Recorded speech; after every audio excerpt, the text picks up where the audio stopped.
Welcome, team. In the next few minutes, we're running through the ultimate playbook to absolutely conquer your GCSE PE Paper 1 exam. Okay, let's get straight into it. So, here's our game plan. First, we're going to crack the exam code itself. Then, we'll dive into how the body works as an engine.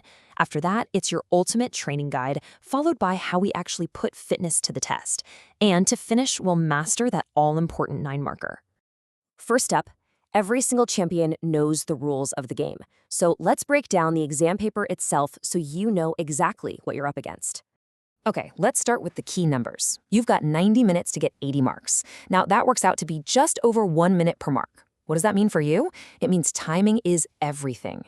If you find yourself spending 5 minutes on a 3-mark question, that's a huge red flag. You've got to be strategic, move on, and come back to it if you have time. Now, this is huge. Knowing where the marks actually come from is a massive advantage. See that big slice? That's Assessment Objective 1, or AO1. That's your pure knowledge, definitions, facts, just knowing your stuff. AO2 is all about applying that knowledge to a real sporting context. And AO3, that's the top-tier stuff, your analysis and evaluation. That's where you really shine. All right, so we know the rules of the game.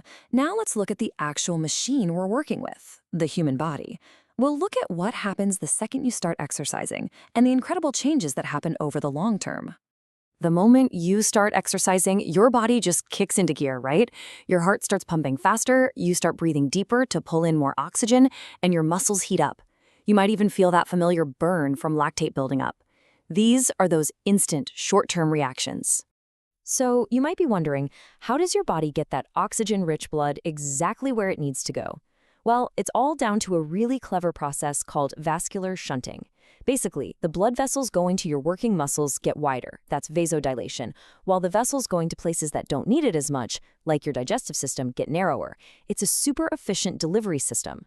And you need to listen up for this, because it's a massive topic. The examiners absolutely love asking about what happens when we train regularly, week after week.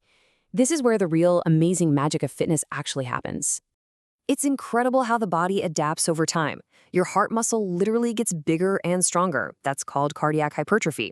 Your lungs get way more efficient.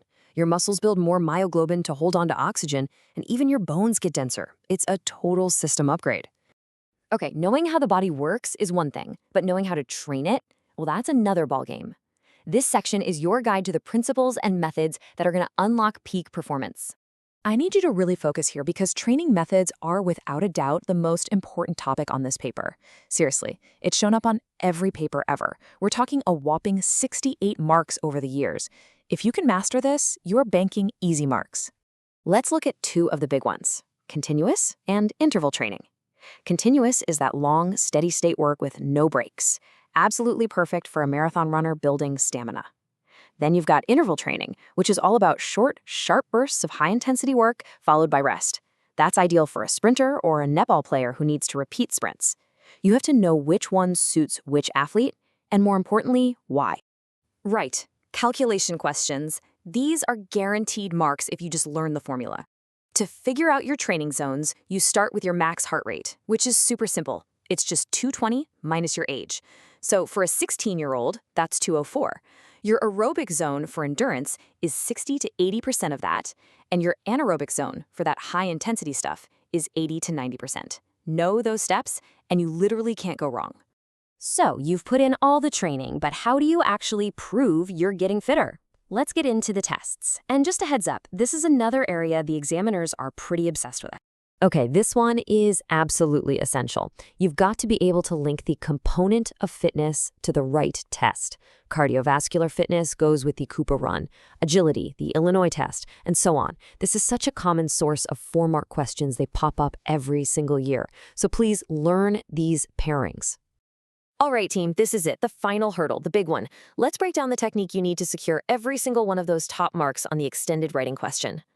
This is the big kahuna. In pretty much every 9-marker, the key word you're looking for is evaluate.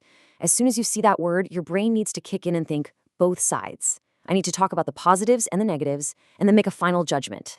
So how do you structure it perfectly? It is so simple.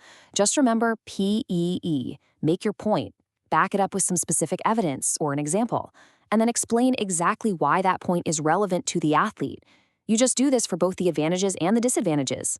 Easy. And here's what that looks like in action. Just look at that sentence. It's perfect. The point is that it's specific. The evidence is the sustained aerobic work, and the explanation links it directly to improving the runner's fitness for that race. That, my friends, is a top-level sentence. And there you have it. That's your game plan for Paper 1. We've covered the exam structure, how the body responds, all the training methods, fitness testing, and of course, the 9 marker. The ball is in your court now. Take this, go apply it, and absolutely smash it. Good luck.